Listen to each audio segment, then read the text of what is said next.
ভাই, 2 বোন আর বাবা মা, এই নিয়ে ছিল ভরা সংসার। সেই সংসারে খুব অর্থ কম থাকলেও আনন্দ ছিল খুব। কিন্তু কারখানায় বাবা যে কারখানায় কাজ করতো, সেই কারখানায় কাজ করতে করতে তার হঠাৎ শারীরিক সমস্যার জন্য সে আর কাজ করা বন্ধ করে দিল, পুরো বিছানাগত হয়ে গেল। তখন আর সে কাজ করতে পারল না।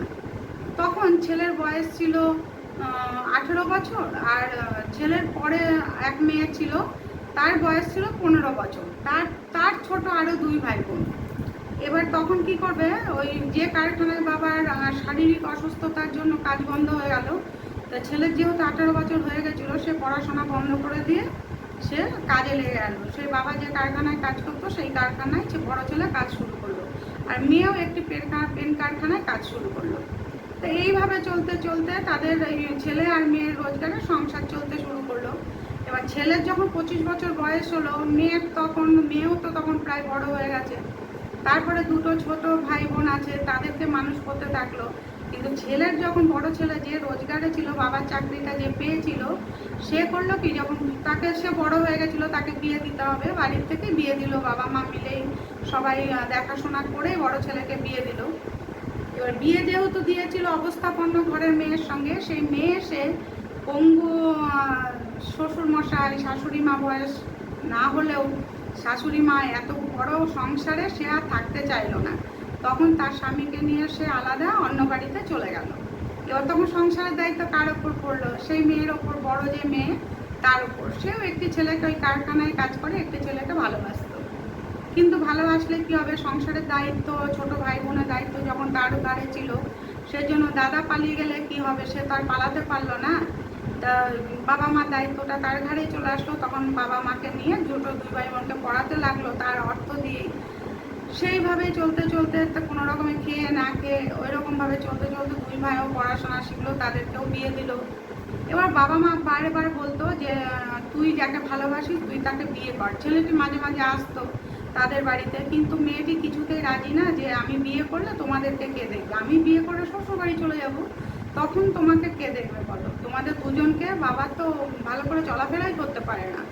তা এইসব করতে গিয়ে মেয়েটি আর বিয়ে করে না। তা ছেলেটিও খুব রেগে যায়, তাহলে তুমি আমাকে বিয়ে করবে না? মেয়েটি তখন বলে না, তুমি অন্য জায়গায় বিয়ে করে নাও।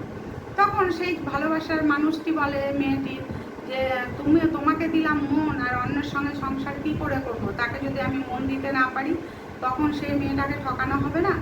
তখন ছেলেটি কিন্তু সে আর বিয়ে করলো না, ওর জন্য অপেক্ষা করলো। বললো তুমি যদি কোনোদিন বিয়ে করো আমি করব, আর যদি কোনোদিন বিয়ে না করো তাহলে আমিও আর কোনোদিনও বিয়ে করবো না। এবার সে ছিল বাবা মায়ের একটি মাত্রই ছেলে। তা বাবা মা খুব জোরাজুরি করতে বললো আমি ওকে ভালোবাসি, ও আমাকে বিয়ে করতে চায় না বাবা মার জন্য, আমিও আর বিয়ে করব না। ও যদি বিয়ে কোনোদিন করে তাহলে আমি করব।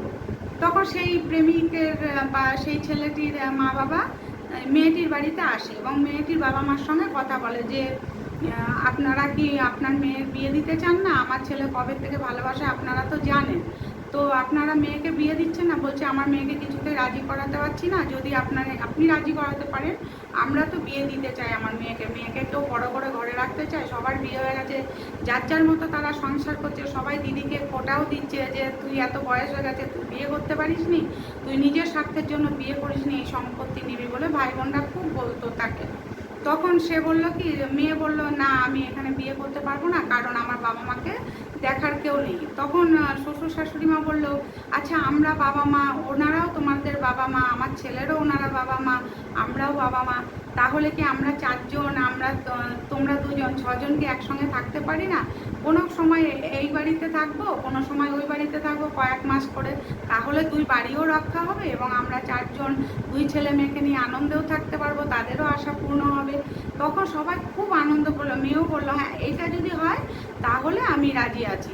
তখন সবাই খুব আনন্দিত যে মেয়ে রাজি হয়ে গেছে। তারপরে তাদের দুজনের বিয়ে দিয়ে দিল, সেই মেয়ের আর সেই ছেলের বিয়ে দিল। বিয়ে দেওয়ার পরে তারা তাদের 2 বাবা মাই একসঙ্গে এক বাড়িতে থাকতে শুরু করলো। কিন্তু হ্যাঁ মাঝে মাঝে মেয়ের বাড়িতেও তারা আসতো, ছেলের বাড়িতেও তারা থাকতো, এই করে করে 2 বাড়িও রক্ষা হতো এদের, এবং তাদের দুজনেই মা বাবাকে দেখতে পারত। এটাই হচ্ছে আসল মানসিকতা, তাই না? যে শ্বশুর শাশুড়ি যদি ছেলেটার ভালো না হতো তাহলে নিশ্চয়ই বলতো না যে একসঙ্গে আমরা সবাই মিলে থাকবো। অনেকে তো শ্বশুর শাশুড়ি মেয়ের বাবা মা আসলে পরে পছন্দই করে না যে তাদের বাড়িতে এসে যে বলবে যে খেতে এসেছে নাকি,